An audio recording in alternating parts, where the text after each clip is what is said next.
ଅନେକ କୁହାଳି ଥାନ୍ତି, ଅନେକ କରିବା ବାଲା ଥାନ୍ତି। ଆପଣ କମିଟିରେ ବି ଦେଖିବେ, ମଣ୍ଡଳୀରେ ଦେଖିବେ, ଅନୁଷ୍ଠାନ ଦେଖିବେ, କାମ କରିବା ଲୋକ କରି ଚାଲିଥିବ। ଏଇଠି ଏ ସ୍ତ୍ରୀ ଲୋକ ନୀରବ ଭାବରେ ଆସିଲେ, ତାର କାମ ସେ କରି ଚାଲିଛି। କିନ୍ତୁ ମଝିରେ ଦେଖନ୍ତୁ, ଯାହାର କାମ ସେ, ପ୍ରଧାନ ଯାଜକ ତାର କାମ ଚଲେଇଛି, ଶାସ୍ତ୍ରୀ ମାନେ ତାର କାମ ଚଲେଇଛନ୍ତି। ଯାହା ଘରେ ଯାଇଛନ୍ତି ସେ କିଛି କରୁନାହାନ୍ତି, ଏ ଭିତରେ ଜଣେ ଲୋକ ଯେ ନିମନ୍ତ୍ରିତ ନୁହନ୍ତି ସେ ଆସି ଗୋଟେ କାର୍ଯ୍ୟ କରୁଛନ୍ତି 6 ପଦରେ। କିନ୍ତୁ ଯୀଶୁ କହିଲେ ତାକୁ ଛାଡ଼ି ଦିଅ, କାହିଁକି ତାକୁ କଷ୍ଟ ଦଉଛ?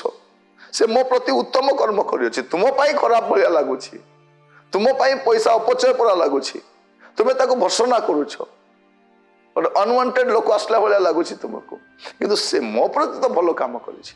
କାରଣ ପ୍ରଭୁ ଯୀଶୁ ଜାଣିଛନ୍ତି ସେ କ'ଣ କରିବା ପାଇଁ ଯାଉଛି। ମଲା ପରେ ଶରୀର ତୈଳ ମଖାଯାଏ, ଏଠି ମରିବା ପୂର୍ବରୁ ସେ ତୈଳ ମଖାଉଛି। ସେ ପୂର୍ବରୁ ଗୋଟେ ପ୍ରଫେଟିକ୍ ମେସେଜ ହେଲା ଭଳିଆ।